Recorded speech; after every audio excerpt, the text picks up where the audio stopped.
अभी तक हम लोगों ने चक्रवृद्धि ब्याज के कुछ फार्मूले देख रखे हैं और आगे के जो फार्मूले हैं उन्हें कंटिन्यू कर लेते हैं। ठीक है, ये जैसे इस वीडियो में सारे फार्मूले क्लियर हो जाएं। जैसे कि एक निश्चित दर से 2 वर्षों में साधारण ब्याज m रुपये और चक्रवृद्धि ब्याज n रुपये हो तो ब्याज की दर। तो देखिए इसमें क्या है, अगर आपको दे रखा है साधारण ब्याज भी दे रखा है और चक्रवृद्धि ब्याज भी दे रखा है तो ब्याज की दर यानी कि रेट अगर निकालना है तो फार्मूला क्या हो जाएगा, r is equal to 2n-m/m/100। लेकिन अब कैसे पता चलेगा कि m क्या है, ये याद रखना होगा कि m क्या है, साधारण ब्याज, क्योंकि चक्रवृद्धि ब्याज बड़ा होगा और साधारण ब्याज कम होगा, है ना। तो 2n-m मतलब दोनों का डिफरेंस अपॉन में m मतलब साधारण ब्याज और इंटू 100। अगर इसी में मूलधन निकालना हो तो क्या हो जाएगा, p बराबर m²/4n-m, है ना। ये फार्मूले याद रखने हो, m क्या है, साधारण ब्याज है। तो अभी तक हम लोगों ने इससे पहले भी एक फार्मूला देखा था जिसमें m²/n मूलधन हुआ करता था। तो वो क्या था, जब t समय के लिए और 2t समय के लिए था, मतलब 4 वर्षों के लिए और फिर 8 वर्षों के लिए, ऐसी कंडीशन होगी तो मूलधन निकालना होगा तो सीधे m²/n कर सकते हैं। लेकिन अगर ऐसा कंडीशन ना हो, नॉर्मल दे रखा हो, है ना, तो लेकिन वो मिश्रधन की बात होती थी। यहाँ पर क्या है, चक्रवृद्धि ब्याज और साधारण ब्याज। अगर साधारण ब्याज और चक्रवृद्धि ब्याज दे रखा है तो हम लोग क्या लगाएंगे, p बराबर m²/4n-m। जैसे इसका एग्जाम्पल देख लेते हैं। एग्जाम्पल क्या कहता है कि किसी राशि पर 2 वर्षों में साधारण ब्याज 600 रुपये, साधारण ब्याज मतलब m को कितना कहा, 600 रुपये, और चक्रवृद्धि ब्याज 630 रुपये, तो n कितना हो गया, 630। इतना आपके अपने हिसाब से समझना पड़ेगा कि साधारण ब्याज 600 है, चक्रवृद्धि ब्याज 630 है, और आपको दर निकालना है। क्या निकालना है, दर का फार्मूला हम लोग क्या पढ़े थे, 2n-m/m इंटू 100, मतलब दोनों का डिफरेंस, है ना। 630 में से 600 घटा तो कितना हो जाएगा, 30, अपॉन में m मतलब साधारण ब्याज कितना है, 600, और इंटू कितना, 100। बस इतना ही तो करना है। 0 से काट दो, 6×5 = 30, 5×2 = 10%। कितनी आसानी से निकल आ रहा है ना। ऐसे ही अगर मान लीजिए आपको मूलधन निकालना हो तो क्या करोगे, इसी का सवाल लीजिए, मान लीजिए मूलधन निकालना है तो क्या हो जाएगा, तो p, अगर हम p निकालना चाहेंगे तो m², m क्या है आपका 600 है, स्क्वायर का मतलब होता है 2 बार मल्टीप्लाई कर दीजिए, 6²/4n-m मतलब 630 में से 600 घटा दोगे तो कितना मिल जाएगा, 30 मिल जाएगा। हो गया। अब इसी को काट देते हैं, 1 0 से 1 0 कट गया, ठीक है। 4 से इसको काटेंगे तो कितने बार में आ जाएगा, 15, और 3 से काटेंगे तो 3×5 = 15 और 6×5 = 30, मतलब कुल कितना आ रहा है, 3000 रुपये क्या था, मूलधन था। इस तरह से हम इसको क्या कर सकते हैं, निकाल सकते हैं। बस मेन चीज़ है आपको फार्मूला ध्यान में रखना है और कुछ नहीं। जैसे कि चक्रवृद्धि ब्याज साधारण ब्याज रेट 2n-m/m इंटू 100 और मूलधन m²/4n-m। ऐसे ही है नेक्स्ट फार्मूला 11th। देखो ये वाला फार्मूला इम्पोर्टेंट भी है ना, और थोड़ा ट्रिकी भी है। क्यों, क्योंकि इसमें क्या है, याद करना और चीज़ों को समझना थोड़ा मुश्किल हो जाता है। जैसे कि हमने 8th वाला भी जो पढ़ा था, 8th वाला, हाँ 9th वाला, हाँ, जिसमें लिखा था कि t वर्षों में मिश्रधन m हो जाता है, 2t वर्षों में n हो जाता है, तो m²/n लगा देंगे मूलधन निकालने के लिए। लेकिन अभी क्या है, ये थोड़ा सा ट्रिकी है, मतलब इसमें जो ये छिपी रहती हैं, जैसे इसमें भी छिपी रहती हैं, जैसे कि t वर्षों मतलब 4 वर्षों में m हो गया तो 8 वर्षों में n हो गया। तो अब आपको दिमाग लगाना पड़ेगा कि 4 और 8 मतलब 2 दुगुना समय हो चुका है ना। या फिर बोल देता है 10 वर्ष और 20 वर्ष, तो भी 2 गुना समय हो गया। तो ये चीज़ अपने आप में लगानी है दिमाग। इसे ऐसा ही सेम चीज़ इसमें भी है। तो इसमें क्या कहता है, यदि कोई धन t वर्षों में n गुना, ध्यान से समझो, यदि कोई धन t वर्षों में n गुना हो जाता है ना, t वर्षों में n गुना मतलब कुछ कितना भी गुना, 2 गुना, 4 गुना, 6 गुना, कुछ भी हो सकता है, और चक्रवृद्धि ब्याज से n⁻x गुना होने में लगा समय, n⁻x होने में लगा समय बताइए। फार्मूला तो हम डायरेक्टली ले सकते, कितना होता है, t इंटू एक्स, मतलब जो पहले वाला समय है उसमें पावर से क्या कर देते हैं, मल्टीप्लाई कर देते हैं। लेकिन क्या आपको फार्मूला मतलब क्वेश्चन इतना आसान से पूछ लेंगे, नहीं। इसमें क्या कहा जाता है, एग्जाम्पल आप इसका समझिए क्या कह रहा है, तब शायद ये क्वेश्चन फार्मूला समझ में आए। जैसे कि कोई मूलधन 3 वर्षों में 4 गुना, क्या कह रहा है, 3 वर्षों में 4 गुना, ठीक है, 3 वर्षों में 4 गुना हो जाता है। चक्रवृद्धि ब्याज से कितने वर्षों में 64 गुना हो जाएगा। अब आपको पता करना है कितने वर्षों में कितने गुना हो रहा है, 64 गुना हो रहा है। समझ रहे हैं। तो ये क्वेश्चन आपको मतलब ये नहीं दे दिया कि n⁻x गुना होने में कितना समय लगेगा, पहले n गुना था, ठीक, अब n⁻x गुना, n⁻x गुना, तो n⁻x गुना मतलब ये 4 की कितनी पावर 64 होगा, जैसे 4 का स्क्वायर, 4 चौको 16, फिर 4 चौको 16, 16 चौको 64, मतलब 64 को हम 4 की पावर 3 गुना भी कह सकते हैं। क्यों? चाहे से 4 की पावर 3 का मतलब है 4 इंटू 4 इंटू 4, 4 चौको 16, 16 चौको 64। तो ये अपने हिसाब से दिमाग में बैठाना पड़ेगा कि 64 गुना क्या है, 4 की पावर 3 गुना है। तो 3 वर्षों में 4 गुना, तो कितने वर्षों में 64 गुना, 64 गुना मतलब 4 की पावर 3 गुना। तो ऊपर वाली पावर से जो ऊपर वाली पावर आती है, इससे हम पुराने वाले वर्षों का गुणा कर देते हैं। तो कितना समय लग जाएगा? बहुत आसान सवाल है, लेकिन बस समझ में आ जाए तब। तो 3 का 3 से मल्टीप्लाई कर दिए, कितने 9 वर्ष लग जाएंगे, बस हो गया। अगर समझ जाए तो क्वेश्चन को बिना सॉल्व करे ही सिर्फ क्वेश्चन पढ़ के हम आंसर दे सकते हैं, और ना समझे तो फिर सॉल्व करना बड़ा मुश्किल है। एक और है, समझ लेते हैं। मतलब क्वेश्चन को थोड़ा उल्टा पूछ सकता है, घुमा के पूछ सकता है, इतना थोड़ा ध्यान रखना है। कोई धन चक्रवृद्धि ब्याज से 6 वर्षों में दोगुनी हो जाती है। नेक्स्ट एग्जाम्पल है 6 वर्षों में दोगुनी। हम इसलिए एग्जाम्पल इसके समझा रहे हैं क्योंकि ये थोड़ा सा ट्रिकी है। 6 वर्षों में कितना हो जा रहा है? दोगुनी। ठीक है, 6 वर्षों में दोगुनी हो जाती है, और कितने वर्षों में 32 गुनी हो जाएगी। फिर से मान लीजिए कि x वर्षों में कितना, 32 गुनी। अब हमें दिमाग लगाना पड़ेगा कि 32 2 के पहाड़े में मतलब कि 2 की पावर कितनी 32 होती है, ये मालूम होना चाहिए। जो लोग पढ़ रहे हैं ऑलरेडी, उनकी मैथ अच्छी है तो उनको मालूम है 2 की पावर 5 गुना की बात कर रहे हैं। मतलब 2 की पावर जब 5 होती है तो भी कितना होता है 32। जैसे 2 दूनी 4 दूनी 8 दूनी 16 दूना 32। 2 का गुणा हम 5 बार जैसे करेंगे तो क्या मिल जाएगा 32। तो हम इस 32 गुनी को 32 गुनी ना पढ़ के 2 की पावर 5 गुनी कहते हैं। और ऐसे में अगर समय पूछा है तो समय का हमने क्या तरीका बताया आपको, कोई फार्मूला याद करने की जरूरत नहीं है। बस याद रखो ये 6 है और ये पावर से इस समय को क्या करते हैं, गुणा करते हैं। तो 6 इंटू 5 यानी कि कितने 30 ईयर या 30 वर्ष। ठीक है, कोई फार्मूला नहीं है, बस ये ट्रिक है, थोड़ा सा समझना पड़ेगा। एक और एग्जांपल देख लो। अब इसमें थोड़ा क्वेश्चन को उल्टा भी पूछ सकता है ना। जरूरी थोड़ी ना हमेशा सीधा ही पूछे, कुछ गलत भी पूछा जा सकता है। जैसे कि कोई धन चक्रवृद्धि ब्याज से 7 वर्षों में 3 गुना हो जाता है। 7 वर्षों में कितना कहा, 3 गुना। 7 वर्षों में 3 गुना हो जाता है, तो 21 वर्षों में वह कितना गुना हो जाएगा। अब थोड़ा उल्टा पूछ लिया कि 21 वर्षों में कितना गुना हो जाएगा, बताइए। x गुना की बात हम करते हैं, अब मालूम है नहीं कितने गुना। तो अभी तक हम लोग क्या करते आए थे, जो पहले वाला समय था उससे इसकी पावर को क्या करते थे, मल्टीप्लाई करते थे। उससे इसकी पावर को क्या कर देते थे, मल्टीप्लाई कर दो, और बराबर में जो भी हमारा होता था वो हल हो जाता था। अभी तो यहाँ मालूम ही नहीं है, ये x क्या होगा, 3 की पावर ही तो कुछ होगा। x क्या होगा, 3 की पावर y मान लीजिए कुछ है। हमेशा ये 3 की पावर या 32 2 की पावर 5 गुना या 4 की पावर 3 गुना, तो यहाँ क्या होगा 3 की पावर ही कुछ होगा। तो मतलब क्या होगा, कितने गुना की बात कर रहे हैं, तो हम इसे x गुना मतलब कितने गुना हो 3 की पावर y गुना मान लेते हैं। तो हम लोग ये 21 वर्ष कैसे निकलेंगे, 21 बराबर, अभी तक हम क्या पढ़ते आए थे 7 इंटू वाई, जो पुराना तरीका था 7 इंटू वाई। तो 7 3 का 21, तो y की वैल्यू कितनी आ गई 3। यहाँ पे रख दो तो कितना हो जाएगा 3 की पावर 3, मतलब कुल कितना हो जाएगा 9 गुना। समझे? तो क्या हो गया, कितने गुना की बात हो रही है, 9 नहीं 3 की पावर 3 है ना, 3 3 3 का 9 9 3 का 27 गुना। अब इसको और कितना शॉर्ट ट्रिक से हम लोग निकाल सकते हैं, मतलब इतना लिखने के बाद। जैसे मान लीजिए 7 वर्षों में 3 गुना, तो 21 वर्षों में कितने गुना पूछ ले, तो कैसे सॉल्व करेंगे।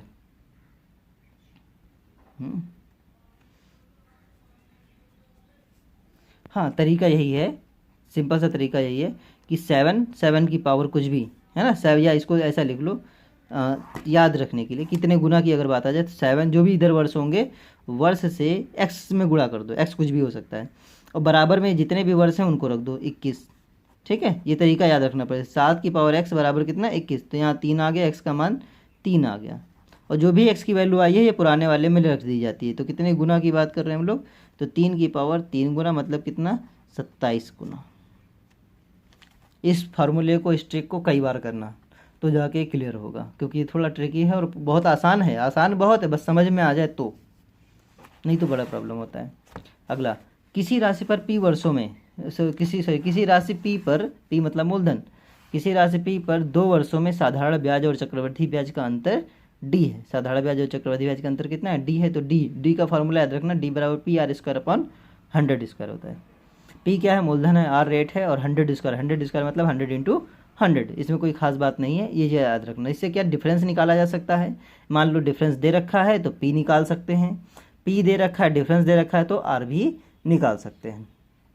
अगर ये 2 वर्षों के लिए, अगर बोल दे जाए 3 वर्षों के लिए, 3 वर्षों के लिए क्या हो जाएगा, बिल्कुल ऐसा ही सेम है, लेकिन हम इसीलिए नहीं लिखे थे कि याद हो जाए आप लोगों को। जैसे डी बराबर क्या हो जाएगा 3 वर्षों के लिए, अभी तक हम लोग क्या पढ़ के, इससे पहले भी एक वाला हमने बनाया था फार्मूला, डी बराबर पी आर स्क्वायर अपॉन में कितना हो जाएगा 100 स्क्वायर, जो पहले ऊपर पढ़ के आए थे 2 वर्षों में।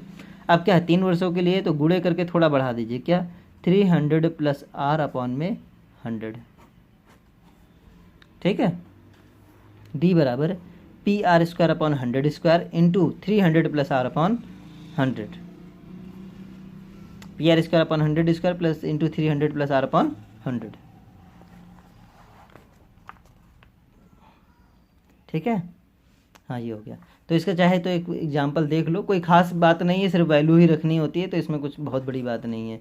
जैसे कि आपको मान लीजिए दे रखा है, आर दे रखा है 5%, आर कितनी है 5%, और 3 वर्षों में, 3 वर्ष है याद रखना, ठीक है। साधारण ब्याज और चक्रवृद्धि ब्याज का अंतर मतलब डी, साधारण ब्याज और चक्रवृद्धि ब्याज का अंतर क्या है डी, डी दे रखा है 61 रुपये, ठीक है। तो मूलधन ज्ञात कीजिए, आपको निकालना क्या पी निकालना है, 3 वर्षों के लिए बोल दिया तो इसी में रख दो, खत्म हो गया।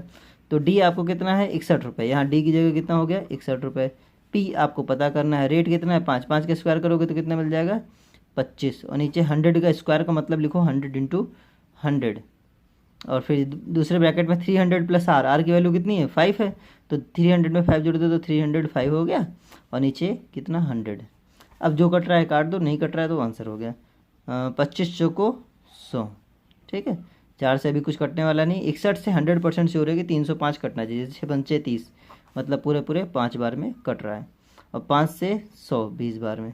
अब जो भी बचा वो लिख लो, इधर कुछ नहीं बचा तो 1 लिख दो, इधर पी बचा, और नीचे कितना बचा रहा 100 20 4 20 को 80, 80 में 2 जीरो जोड़ दो तो कितना हो रहा है 8000। ये दूसरी तरफ चला जाएगा तो पी बराबर कितना आ जाएगा 8000 रुपीज़। तो इसमें कुछ खास नहीं है, बस क्या है फार्मूला आपको ध्यान रख के वैल्यू रख देनी है और कुछ नहीं। नेक्स्ट क्या कहा है, देखिए अब ये किस्त वाला, जैसे कि अभी हम लोग साधारण ब्याज में भी किस्त निकाल के आए थे, है ना, m इंटू 100 अपॉन किस्त की राशि जब निकालते थे m into 100 upon 100 into T plus t-1 plus t-2 plus t-3 dash dash dash R. साधारण ब्याज की अगर हम बात करते हैं तो हम लोग किस्त की अगर राशि निकालते हैं, किस्त क्या निकालते थे m इंटू 100, डिवीजन देख लो, m into 100 upon 100 into T plus का t-1 प्लस का t-2 प्लस का डैश डैश डैश, और इधर एक ब्रैकेट लगा दो, यहाँ भी ब्रैकेट, और इंटू कितना आर। ये फार्मूला हम लोग पढ़ के आए थे। लेकिन अभी क्या है चक्रवृद्धि ब्याज है, तो आपको देखो किसी ऋण पी को r% वार्षिक दर से बराबर m किस्तों में चुकाया जाता है ना। ये m क्या है किस्त की राशि है, m क्या है किस्त की राशि, ये भी समझ सकते हैं m क्या है किस्त की राशि चुकाया जाना है। तो ठीक है, अगर दो बराबर किस्तों की बात कर रहा है ना, 2 3 4, अगर 2 किस्तों की बात कर रहा है, 2 किस्त। अब इसमें समझने की ज़रूरत है पी क्या है, पी क्या होता है मूलधन, एम क्या है किस्त। मान लो 2400 रुपये आपने ले लिया और 400 रुपये की किस्त बनवा दी, या 2400 लिया तो मान लीजिए 1300 की किस्त बंधवा दी, तो एम क्या है किस्त की राशि है, और 1 प्लस आर अपॉन 100, और फिर हो जाएगा M upon 1 plus R upon 100 की पावर 2, है ना, ये यहाँ ब्रैकेट में 1 प्लस आर अपॉन 100 की पावर 2। अगर 3 किस्तों की बात करते हैं, अगर 3 किस्त हो जाएंगे तो कोई नई बात नहीं, इसे वैसे ही कंटिन्यू हो जाएगा, जैसे कि m अपॉन 1 प्लस का r upon 100 plus m upon 1 plus r upon 100 की पावर 2 प्लस में m upon 1 plus r upon 100 की पावर 3। 4 होंगी तो ऐसे ही, और भी आगे क्या हो जाएगा कंटिन्यू हो जाएगा। तो ऐसे ही हम किस्त, m क्या है किस्त की राशि है, और p क्या है मूलधन है, और r क्या है दर है। जैसे कि एक क्वेश्चन इसका देख भी लेते हैं, मैंने कुछ रुपए, मालूम नहीं कितने रुपए, मैंने कुछ रुपए एक पंखा खरीदा जिसे 2 बराबर वार्षिक किस्तों में चुकता करना है, यदि दर 4%, दर कितनी 4%, तो प्रत्येक किस्त 1352 रुपये की हो, तो उस पंखे का मूल्य क्या है। किस्त कितनी है 1352 रुपये, तो m कितना दे रखा है 1352, ठीक है, और रेट कितना है 4%। आपको क्या निकालना है p निकालना है, तो p बराबर कितना हो जाएगा वही लगा दो 1352 इसको डायरेक्टली करते हैं। 1 + 4/100, 4 से 100 काटोगे तो 25 चौको 60, 25 एक 26, मतलब इतने के नीचे हो जाता है 26/25 प्लस में 1352 ऐसे ही रहेगा, और 26/25 यहाँ भी आ जाएगा, और स्क्वायर करोगे तो 26/25 गुणे 26/25, तो 26 का स्क्वायर कितना होता है 676, 676 है ना, 676/25 का 625। ठीक है, अब इसको सॉल्व करना है। 1352 चाहे तो तुम कॉमन भी ले सकते हो, है ना। थोड़ा सा मतलब कैलकुलेशन कम करें, वो तो हमारा काम है ही कि हम चाहेंगे तो कैलकुलेशन कम करें। 1352 कॉमन ले लेते हैं, तो यहाँ से नीचे वाला पलट के उल्टा लिख देंगे तो 25/26 प्लस में 625/676। अब इन दोनों का एलसीएम कितना होगा, क्योंकि एलसीएम तो बहुत लेते हैं हम लोग। एलसीएम कितना हो जाएगा, देखो ये भी 26 है और ये 26 गुणे 26 है ना, तो मतलब 676 ही होगा एलसीएम। ऊपर 25 है, चलो जो 25 है वो लिख दो। अब क्या हो जाएगा 26 को 676 से भाग देंगे, है ना, तो कितना आएगा 26 ही आएगा, क्योंकि 676 का मतलब 26 × 26, एक 26 तो खत्म हो गया, एक 26 बचा, इसलिए 26 से इधर मल्टीप्लाई हो जाएगा। इधर देखो दोनों बराबर है, 1 आ गया काटने पर, कोई तो फिर से डायरेक्टली जो ऊपर वाला वो नोट कर दिया जाएगा। ये हो गया 1352 क्या देखो 676 से कटेगा, देखो 6 दूनी 12, 7 दूनी 14, 1 15, 6 दूनी 12, 1 13, मतलब ये 2 बार में पूरा का पूरा कट जा रहा है, तो इधर से 2 बच रहा है। इधर 25 छक्का, अंदर कितना बच रहा है 25 छक्का 150, और 25 दूना 50, 50 और 15 65 प्लस का 625, तो ये 2 हो गया, 5 5 2 7 और 6 दूनी 12, 1275 मतलब 12 24, 12 दूना 24, 25 2550 दोनों का मल्टीप्लाई हो गया। ठीक है, तो ये आराम से निकाला जा सकता है, उसमें कोई बड़ी बात नहीं है। हो गया। अब ऐसे ही और तो मुझे नहीं लगता है कि ज़्यादा इम्पोर्टेंट कुछ है। हाँ, एक चीज़ और समझ लो, जहाँ स्पेस है, एक चीज़ क्या समझ लेते हैं कि अगर किस्त की राशि, मतलब कहते हैं कि अगर मान लीजिए या चक्रवृद्धि ब्याज जो है वार्षिक होता है, तो सीधे हम लोग क्या लिखते थे अभी तक, ए बराबर P 1 + R/100 की पावर T, यही तो पढ़ के आए। लेकिन अगर ये कह दिया जाए कि बताइए किस्त जो है वार्षिक ना हो के छमाही है या तिमाही है या मासिक है, तो क्या होगा। तो एक साल में कितनी छमाही होती हैं, 2 छमाही होती हैं, है ना। तो हम इस बार कन्फ्यूजन से बचने के लिए, चलो अच्छा पहले समझ ही लो फिर कन्फ्यूजन देखते हैं। अगर एक साल में कितनी छमाही हो जाएंगी, 2, ठीक है, तो समय में हम किससे 2 से गुणा कर देंगे। ये किसकी बात हो रही, छमाही की। और दर, जहाँ पर दर आ जाएगा रेट, उससे 2 से भाग कर देंगे। ठीक है, ऐसे ही अगर तिमाही की बात आती है, तिमाही एक साल में कितनी तिमाही होती हैं, 4, तो समय को 4 से गुणा और दर को 4 से भाग। मासिक की बात आती है तो समय को 12 से गुणा, क्योंकि 12 महीने होते हैं, और दर को 12 से भाग। नॉर्मली ऐसे कंडीशन होती है, लेकिन हम बार बार इनको याद करने की जगह पर क्या करते हैं, थोड़ा सा नॉर्मली देख लेते हैं, है ना। जैसे कि ये कॉमन फार्मूला बना देते हैं, जैसे कि क्या है, इस दर को क्या करते हैं, हमेशा हम लोग भाग करते आते हैं, तो यहाँ बटे में 12 कर दिया, दर को भाग कर दिया, और समय को हम गुणा करते आते हैं तो 12 से गुणा कर दिया। ठीक है, दर को 12 से भाग और समय को 12 से गुणा। अगर कहते छमाही कहते हैं ना, तो छमाही में 2 से 2 होती हैं, तो इधर भी 2 हो गई। तिमाही कह देगा तो इधर 4, यहाँ भी 4, तो यहाँ n लिख देते हैं, R × n और 12T/n, ऐसे A बराबर P 1 + R/100 और इंटू n/12 समझ लो। ठीक है, और समय में 12/n। n क्या है, छमाही है तो 2 हो जाएगा n की वैल्यू, तिमाही है तो 4, और वार्षिक है तो 12। ठीक है, ऐसे निकल आएगा। ओके, अब इतना कर लो, फिर इसके बाद देखते हैं।